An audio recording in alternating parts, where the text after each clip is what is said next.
मैं पवई में कुछ महीनों के लिए रहती थी और वो एक चौल थी।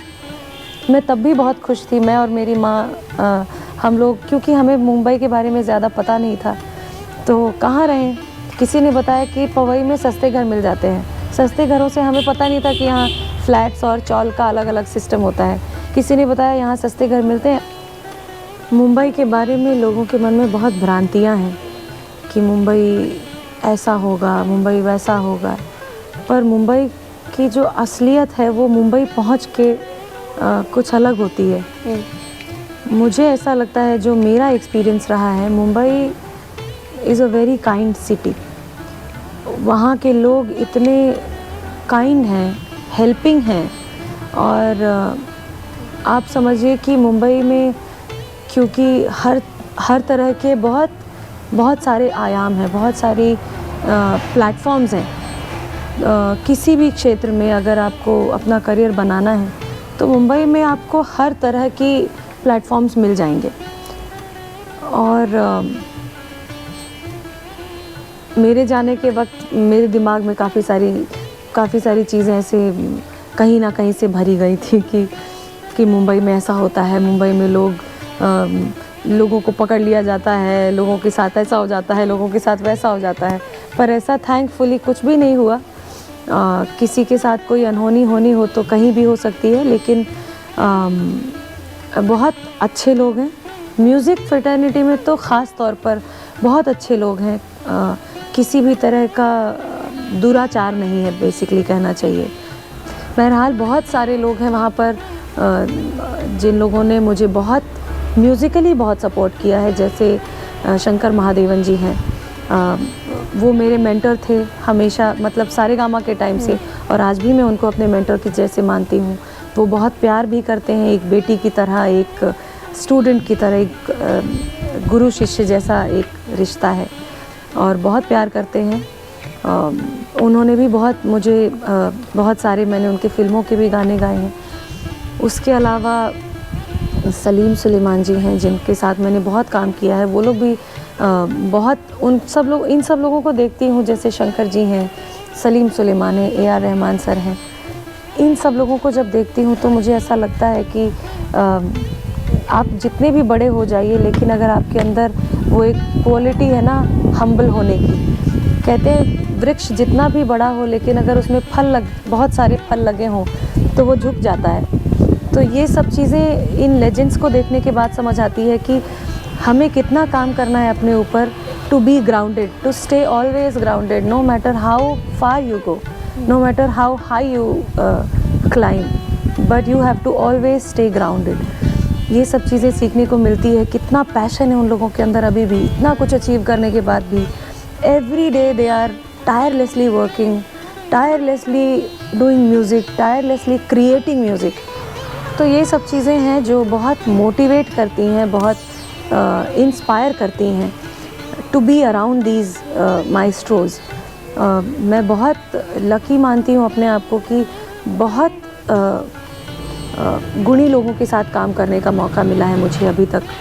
जैसे गुलजार साहब हैं, उनके साथ रिसेंटली मतलब 2 साल पहले काम करने का मौका मिला। एक एल्बम किया था हम लोगों ने, बोले नैना साइलेंसेस स्पीक। ये टाइटल गुलजार साहब ने ही सजेस्ट किया था, और ये एक सोलो एल्बम थी जिस पे 4 गज़लें और 2 ठुमरीज़ थी, जो कि दीपक पंडित जी ने कंपोज़ की, और उसको उन्होंने ही एग्जीक्यूट किया पूरे एल्बम को। गुलजार साहब को उसमें शामिल करवा पाना, और ज़ाकिर हुसैन साहब को रिक्वेस्ट करना इस एल्बम में हिस्सा बनने के लिए, तो ये सब चीज़ें उन्होंने की। I feel extremely fortunate and lucky to be able to work with these maestros, जो कि कितने सालों की तपस्या है उन लोगों की। जितने साल के शायद हमारी उम्र भी नहीं होगी, उससे कहीं ज़्यादा का उनका रियाज़ है। तो लकी भी मानती हूँ, फॉर्चुनेट भी मानती हूँ, और कई बार ये भी मानती हूँ कि लगन से और मेहनत करता रहे जो इंसान,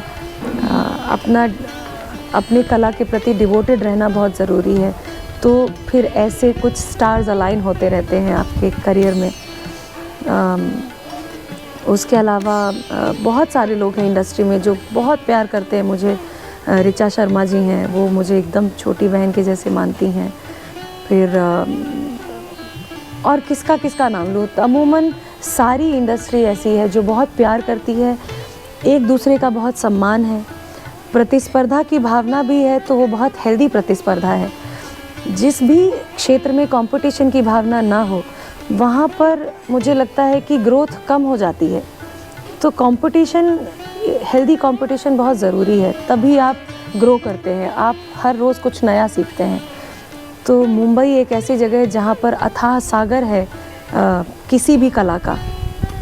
वहाँ पर अपने आप को अगर हम आज ये मानकर बैठ जाएं कि अरे हम तो बहुत अच्छा गाते हैं या हमने तो बहुत अचीव कर लिया, तो आपके पास हमेशा एक उदाहरण होता है सामने कि you still have to keep growing, keep rehearsing, keep practising, क्योंकि आपके सामने बहुत सारे लोग ऐसे हैं जो आपसे बहुत आगे हैं। तो अपने आप को कॉन्स्टेंटली आपको अपने ऊपर वर्क करते रहना है, अपनी कला के ऊपर वर्क करते रहना है। तो मुंबई ने मुझे बहुत सिखाया है, पेशेंट रहना भी सिखाया है कि जितना मिला है उसके साथ भी खुश रहना चाहिए, जो नहीं मिला है उसके लिए सतत प्रयास करते रहिए। लेकिन अगर हताश होकर, निराश होकर अगर घर में बैठ गए तो फिर आपके लिए कोई कुछ नहीं कर सकता। It is always you who has to work for yourself. तो I think these things have always worked for me. I never look back कि मैंने कितनी मेहनत की है। आई रिमेंबर मैं पवई में कुछ महीनों के लिए रहती थी और वो एक चौल थी। मैं तब भी बहुत खुश थी, मैं और मेरी माँ, हम लोग, क्योंकि हमें मुंबई के बारे में ज़्यादा पता नहीं था। तो कहाँ रहें, किसी ने बताया कि पवई में सस्ते घर मिल जाते हैं। सस्ते घरों से हमें पता नहीं था कि यहाँ फ्लैट्स और चौल का अलग अलग सिस्टम होता है। किसी ने बताया यहाँ सस्ते घर मिलते हैं, और ऐसा भी नहीं था कि हम किसी बहुत गरीब घर से हैं कि हम अफोर्ड नहीं कर सकते। लेकिन रीवा में रहने वाले इंसान का माइंडसेट और मुंबई में रहने वाले इंसान का माइंडसेट अलग होता है। यहाँ पर लोग बहुत अमीर होने के बाद भी शायद उतना स्पेंड करना ज़रूरी नहीं समझते, या उतनी आदत नहीं होती है, क्योंकि उतनी जगहें भी नहीं है स्पेंड करने की। लेकिन मुंबई में हर रोज़ एक्सपेंडिचर इतना ज़्यादा हो जाता है, चाहे आप कितना भी कम कमाते हो, लेकिन आपकी जो ज़रूरतें हैं दैनिक जीवन की, वो बहुत एक्सपेंसिव है मुंबई में। तो हम चौल में रहने लग गए। तब भी मुझे कभी ऐसा एहसास नहीं हुआ कि मैं कोई बहुत मेहनत कर रही हूँ, या मैं अपनी स्टोरी में ये लिखना चाहती हूँ कि मैं तो चौल में रही हूँ 10 महीने और मैं बस में सफ़र करती थी। वो सब भी बड़ा आनंद भरा हुआ था कि इट वाज फन ऑलवेज़, कि अपने आप काम के लिए जा रहे हैं। तब जैसे जैसे चीज़ें पता चलती गई, I always believe to look forward and not to look back, कि आपने क्या क्या अचीव किया है या आपने क्या क्या। हर किसी की जर्नी में कुछ अच्छे फेजेस आते हैं, कुछ बुरे फेजेस आते हैं, लेकिन उसमें से अच्छे फेजेस को याद रखना एक अच्छा एहसास है। लेकिन बुरे फेजेस, क्योंकि इंसान है तो हर तरह के भाव अंदर आते ही होंगे, लेकिन वो बुरे शायद एक बुरा फेज़ रहा होगा, उसको याद करके अपने आप को डिप्रेस करना is not good, I feel, is bad for your health.